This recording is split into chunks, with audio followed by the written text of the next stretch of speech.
Hello, this is Kentucky Brew Reviews, and I'm Radar. Special K, and tonight we're doing Costumes and Karaoke by Dogfish Head. This is a Imperial cream ale. I gotta read the list, it's long. An Imperial cream ale with turmeric, ginger, cinnamon, star anise, oats, cardamom, and vanilla beans added. It is 8% alcohol by volume. There's a lot of moving around to see everything. That sounds like a replacement for like Christmas dinner. So, fun fact, most cream ales do not actually have any sort of cream or lactate or lactin, any kind of dairy product. I don't think I've ever seen one that does. Now, milk stouts do. In this case, if you've ever had, like, a good example is like Little Kings. Kings, that's it, Imperial. This is very cloudy. That is very uneasy. And I get cardamom pods. I get that and anise. I'm glad they didn't smoke them. Like, I was a little bit worried that they would be smoked. I'm not getting anything else. This is a fairly expensive beer, like $3-ish. It is, but it is a very weird beer. This smells surprisingly flat. Like, not flat as in no bubbles. Flat as in just like, there's one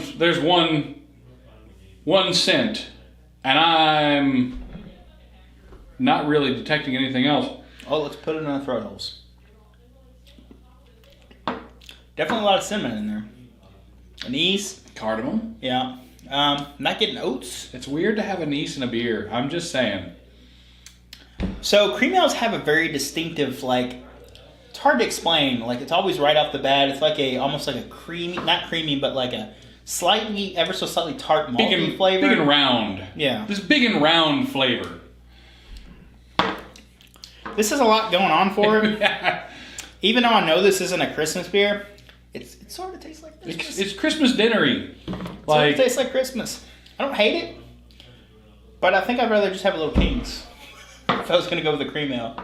You know what I mean? You know, if they had marketed this as a Christmas beer, I bet you they would have made more sales too.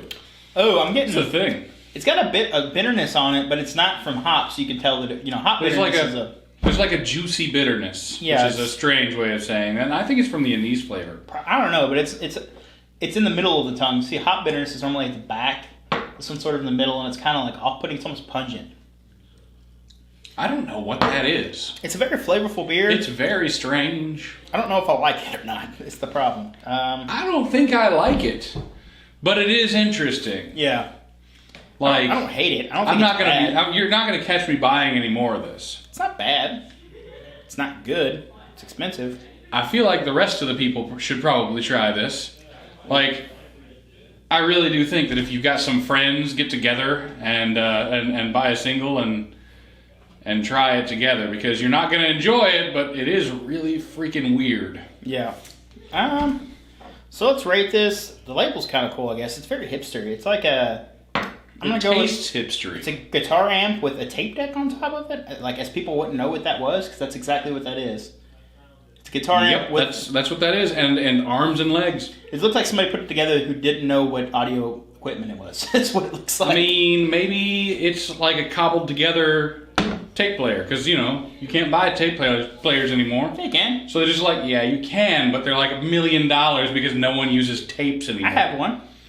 How much was it? Like $12 for like a $400 one. You bought a used one, didn't you? No, it doesn't count. It's $400. You just said it was $400. I paid $12 for it. Okay, fine. You can't buy new tape decks. No one sells new tape decks for $12. Now, new record players are like $400. New record players are like $12. You can get them down at Walmart. No, I have seen the ones with the new needles, because the old needles F up the vinyls. The new needles. I didn't say they'd be good for your vinyls. I just said you could get them. back on the subject of this beer. Man. No, don't. I wouldn't buy this unless you were just interested in tasting a very strange beer, because that's what this is. I would give it a 5.5, but I'm not going to because price. I'm going to go with a 5. I was going to give it a 4. I don't think it's bad by any means. It's just... I didn't enjoy it. It's interesting, but not in the right ways. I mean, I have to kind of think of it at like the same way I would think of art. If I'm looking at like a picture of Christmas and by one of the Dutch masters, if it's like I'm looking at like a pointillism picture, a painting from far away, it looks really nice, right? but I don't want to see it up close. Or if they, if it was like a Christmas painting, and it was like one of those, if they ever invented like tasting and smelling, and you lick that Christmas picture, that's what it would taste like. And you'd also get Scratch that and weird sniff Christmas picture? scratch and taste. Scratch and taste. Except you would get that weird bitterness in the beginning because it's, it's chemical. It's all chemically, but fuck it, right? It's just a really strange thing going on with this beer, and I don't like it. But I'm glad I've tried it because it's very strange and it's very interesting. Yeah, I can't recommend it. Dogfish Head has better beers, so yeah. Alrighty. Well, that's been our episode. If there's something you'd like to see on the channel, you can leave a comment down below. Don't forget to hit that like button. I'm Special K. And I'm Radar. Thanks Thanks for for watching.